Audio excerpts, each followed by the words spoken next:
last minute. So what happens when you want to be high tech with all this? We'll do that. You guys have a shot here on Facebook. You have a shot of the. Yeah, you guys on Facebook have a shot on. Off the top of my head, I kind of stay in the frame here. Cool. All right. It's Friday, yeah. It's Friday, yeah. So the intention today, the plan today was to do a joint live with a brother from another mother of mine, Adrian Stepanik, out of Croatia.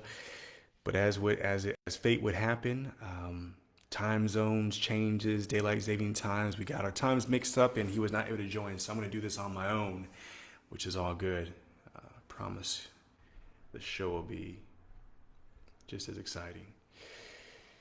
So today, what I'm going to talk about today is owning your crazy, and what I mean specifically about owning your crazy. The thing that makes you you. Sometimes the thing that we want to hold back because may fear, have an insecurity that someone may look us a bit cross-eyed, they might question us, they might judge us. Whatever that part of it is, that part of it that you want to show, that people may think we're crazy. And actually, I was going to jump ahead and say this, but actually another brother of mine out of Missouri, we have Kenton Turpin, a really great coach out there as well. Kenton, can I use the project that we spoke about just this week about what other people may seem to be crazy? Just give me a thumbs up if that's cool. I don't want to jump ahead and put your stuff out there. So while we wait for Kenton to give me the thumbs up or thumbs down, I'll keep it going. And so specifically, when we're walking our path, right? You guys know this. I'm very passionate, and I speak a lot about what it means to live your truth, understand your truth, what it means to discover your truth, what it means to live it, to actually walk it, right? I can theorize about what my truth is every single day, and a lot of us do that all the time. When we have opinions about things that we see in the news, what other people are doing, we are theorizing and establishing a truth about what we believe that person's experiencing, that country, what we would do if we were in that situation, all these different things, right? So we're always formulating the truth, but a lot of it is kind of just in passing time. We don't really take a lot of time to stop in and actually say, what is true to me? And then what would it look like if I actually walked my truth? What would it be like if I actually lived it? If I didn't carry so much fear around people judging me, so much insecurity around people thinking I'm weird or crazy, like what would it look like if I actually just walked my truth? And that's what the conversation came up with Adrian and I. So cool. Kenton gave me the thumbs up. So I'll bring that on actually a little bit. Actually, Kenton, I was gonna do this as a duo. I was gonna do this as a duo thing. You got time to jump on? Let me know. Bring you on. Talk about this together on Instagram, of course, on Facebook. Kenton's not with us, but so that's also experiencing. So in this path right now where I am, okay, when you see me do things like fast, I've done a couple 3-day fast, 4-day fast. I was talking with Adrian before. We were actually in another men's group together, and we were practicing semen retention. Yes, withdrawing from semen ejaculation. So not the sex, but actually withdrawing and doing certain practices to not ejaculate. I know some of you are already looking like, what? Why would you do that? Why would you hold that in? That can't be healthy. That can't be good for you. Why would you do that? It's supposed to come out. That's the whole part of the show. That's what makes orgasm great. You can't cut that part off. Well, actually, you can.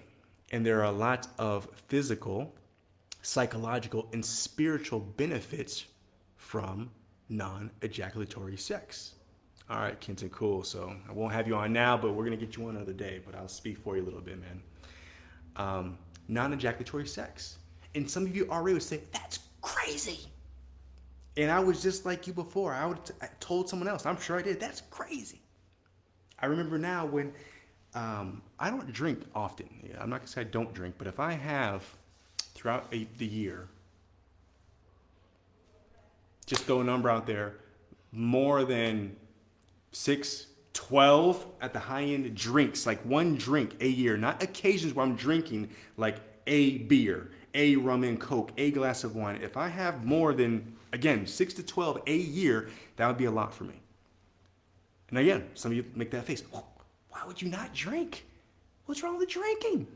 For me, my truth around alcohol and how I want to take care of myself, my temple, my mindset, my mind, I choose not to drink very often. I have to be really, I don't know, not even a special occasion. I don't know, I just kind of feel into it. But a lot of you may think that's crazy.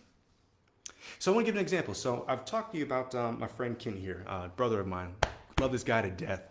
You can follow him, check him out, his work on conscious underscore heart underscore warrior. So I'm sure if you just look Kenton Turpin or conscious heart warrior, you'll find him. But for example, this brother is introducing cuddle sessions, cuddle therapy. Have you ever heard of that? Neither have I until Kenton introduced this to me. Now, I think the wildest thing about Kenton, you guys might expect this from like maybe a woman, someone who's very airy, someone very motherly, someone who's very nurturing, someone very tender. Like, yeah, when I think of cuddle therapy, I see that kind of person. But Kenton is a big guy, a guy of big stature. He said, that guy doing it, that's crazy. And that's where I'd say I respect someone like Kenton to bring that gift to the world, right? To be able to look beyond what judgment may be as a big statured man, offering cuddle therapy for people who really seek connection, people who seek security, people who want to move through and transform any kind of resistances they have with intimacy, with physical touch. Perhaps they base themselves, their idea of what love is based on physicality and sex. And so they use that space to help move through that. People are every single person, even you, are going through something very unique. But what happens is when we get so caught up in worrying about what other people are going to think about what our path looks like, what my path looks like, that none of you guys can walk. You may have a similar story. We all may have moved through fear, but you can't walk and live my life, nor can I live yours and walk your path. That's unique. But what happens is a lot of us, myself included, we get so stuck on the what other people are going to think. For example,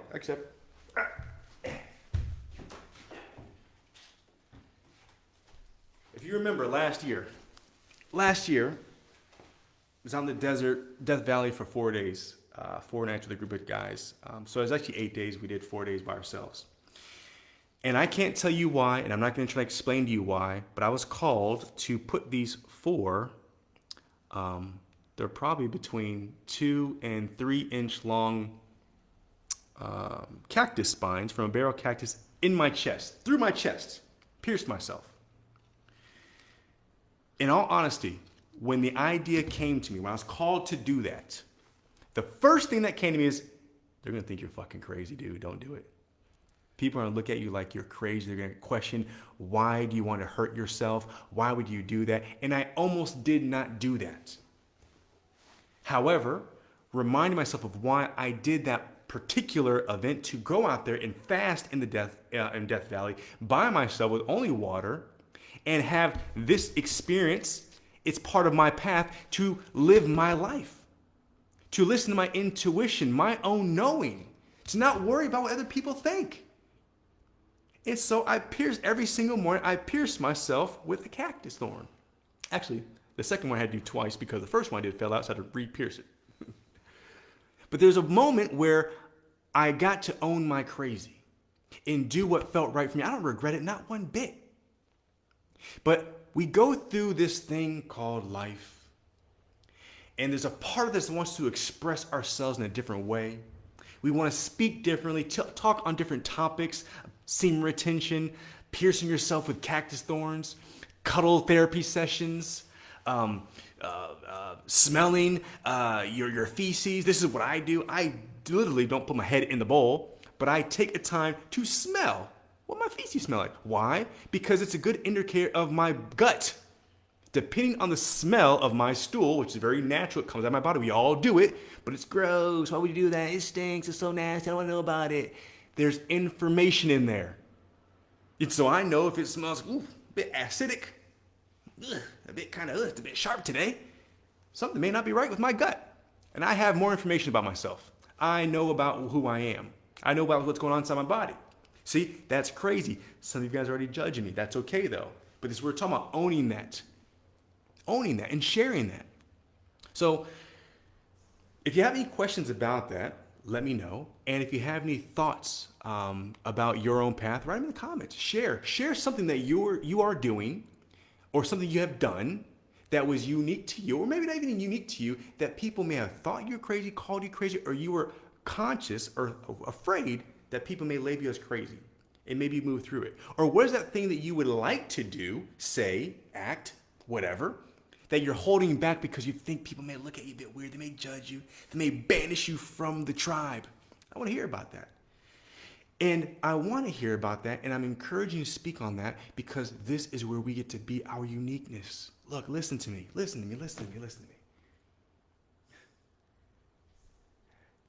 You know, since the day we were born, I'll say for the most part, all of our parents or our parental figures did their best to make sure we had the best lives, to make sure that we were taken care of. Maybe we had an education. Maybe we had opportunities to survive, to thrive in this world. And then on the greater scheme of things, we generally trust that the government is doing that as well. I personally don't, but generally as a society, we tend to believe that. Religion, the same thing. Not here to attack religion, but a lot of us put a lot of faith in that religious organizations are here for our betterment and our well-being, and they put things in practice, and they tell us to do certain things, to live this life a certain kind of way, to be a certain kind of person. That way we can go to whatever version of heaven your religion has, okay? To be a good person, you need to do these things. But what if there's something else in you that's calling you? What if there's something that's burning inside of you? What if there's something that wants to come out and be expressed differently? But because you want to fit in that box, because someone said to be a good boy, a good girl, you must live life within this box. To be a good Christian, a good Muslim, a good Buddhist, whatever else, you need to do these things. If you don't do these things, you done messed up. You're going to eternal hell. They come back and live this life again as a dog, whatever they say. And we suppress that part of us. We don't actually live that. We don't enjoy that. So, I'm going to stop there and allow you guys to speak into that. I want to hear from you. All right. I want to know what your thoughts are. I want to know what you're holding back. And I want to make this normal. I want to make your unique path normal. It should be. Why is it we're so drawn to other people's stories who do great things? Like, oh my God, I would never do that. Oh my God, you survived those things? That's crazy. So in a lot of ways, we admire it in other people. We seek it in ourselves, yet we suppress it or we judge it. Tell me I'm wrong. So, what can you do to embrace and own your crazy? Number one, find a quiet time and write a list of all the things that you are holding back. Don't rush this and be honest with yourself. If you already have in your mind, it's like, I'm good with myself, I know myself, I live my life, I keep it real, I keep 100. Okay, great. Keep it moving, okay? Now, if you are saying that to yourself and you know that's bullshit most of the time, then cool. Get a piece of paper, get some quiet time. 15 minutes can do it, but the longer you give yourself to really close your eyes, take some deep breaths, and just think about all the things you thought about doing that you wanted to do, say, express, share, write it down, all of it. In no particular order. Don't worry about logic. Don't worry about if you're going to do it. This is not about if you do it or not. It's not about if you share it or not. Just write it all down, okay?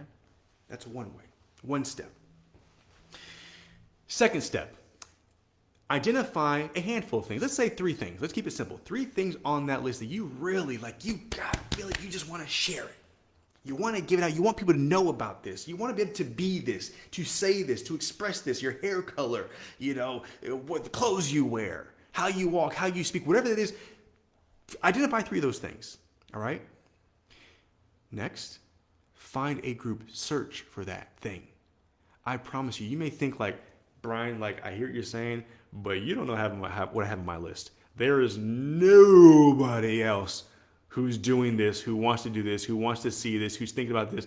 This is a definitely a me thing. Look, and you may be right, but I'm going to say challenge yourself.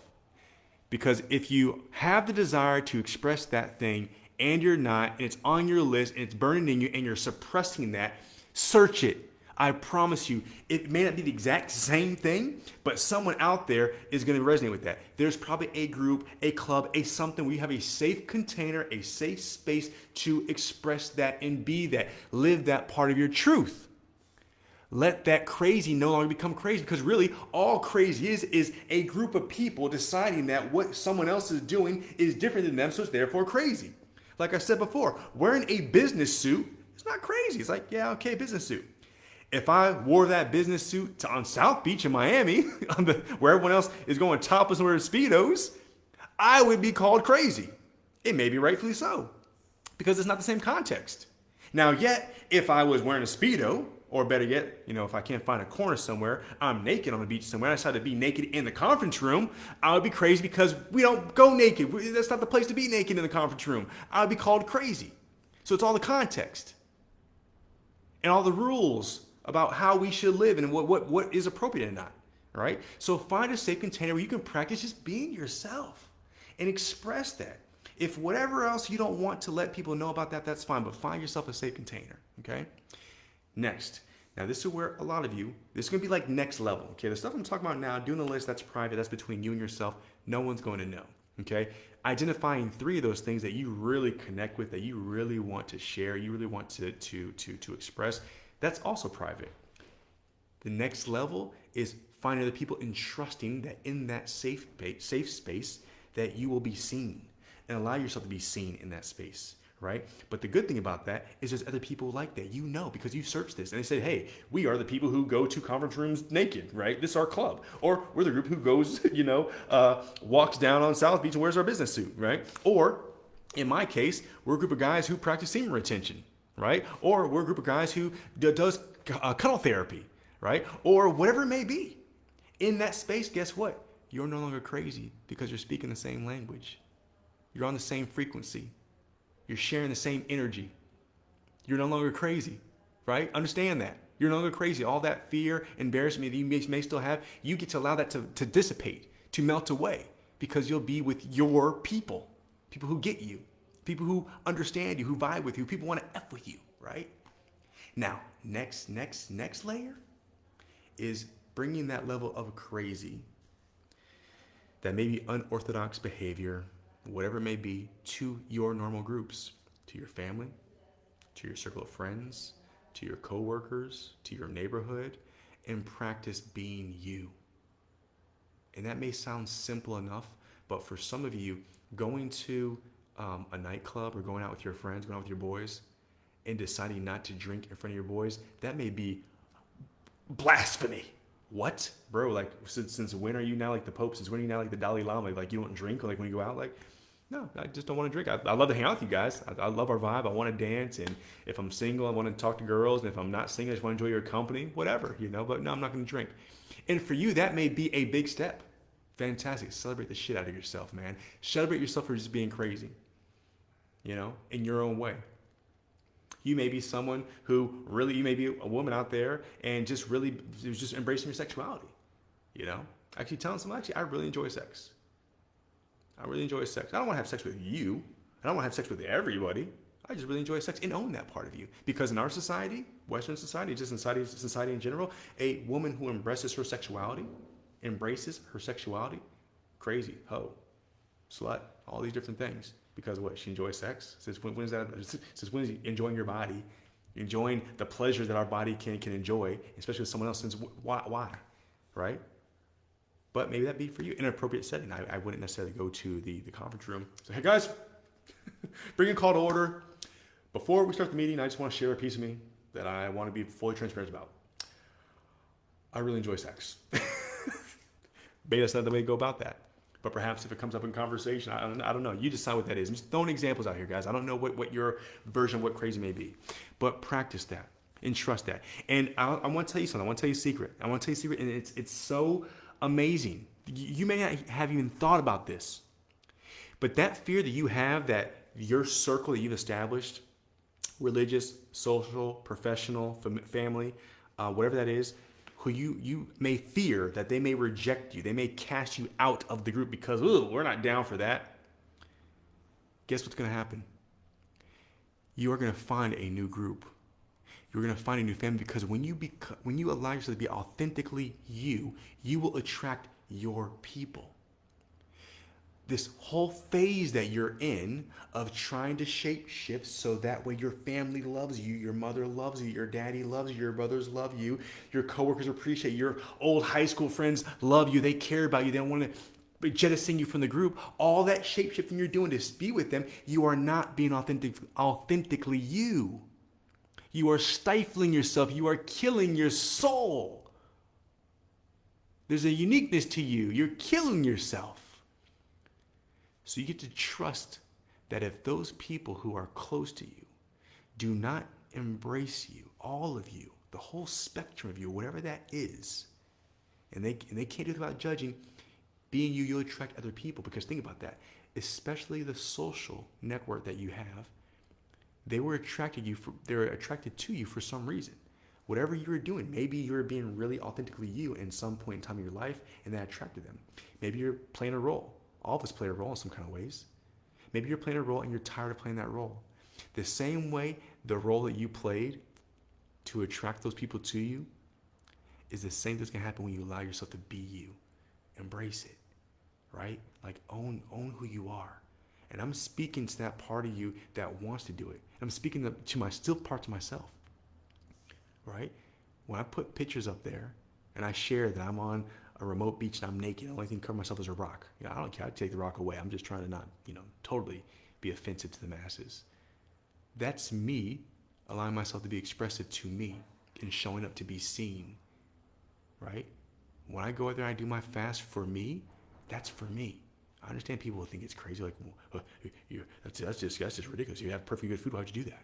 Well, because it's my spiritual connection. It's my practice and my discipline.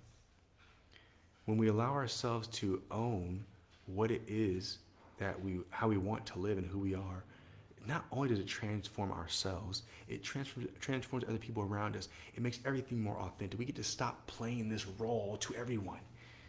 Aren't you tired? Look, I'm tired. I'm tired.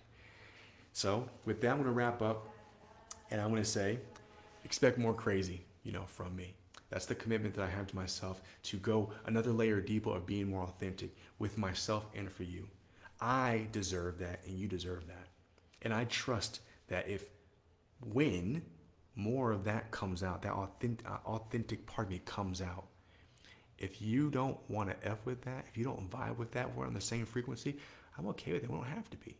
And I don't say that because I'm hurt by it. It's okay. It's okay. I'm glad we were in each other's lives for the time that we were. Obviously, that time has come past, and we'll keep it moving, right? I would also trust that space will be voided with someone who does embrace that, or maybe not. I'm also okay with that. But what I'm not going to do, what I'm committed to not doing, is continue to shape shift for you out there. I'm owning this, and I'm asking you to own it with me. Not because I need you to. I'm asking because I know you want to. I'm talking to that part of you who says, yes, I want to do that thing. I want to say that thing. I want to be more open, more vocal, whatever it may be. Then do that. If you have any more questions about it, let me know. If you're looking for some accountability to move through a process, I have a program that I'm coming out with called, essentially, it's the art of you, the art of being you. Right now, it's going to be a one-on-one program going from 8 weeks to 12 weeks. So if you're interested in that, let me know. Let's talk more about that.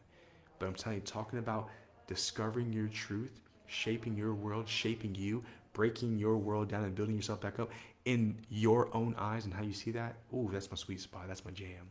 All right, I love it. I love it. It's a path that I'm on. It's a path I'll continue to be on. And being able to support people in that is where I thrive. It's where I feel alive. So if you have any questions about owning your crazy, let me know. Share your crazy moments here in the chats. Let's make this normal, all right? If you feel ashamed, you don't want to share it, fine, I get it. Send it to me and I'll have a conversation with you, okay? So to the next time, it's Brian Christian Jenkins, Truth Alchemist out of Gran Canaria, Spain. And we're talking about all things crazy, owning it, all right? Live that life. Love you all. Close, and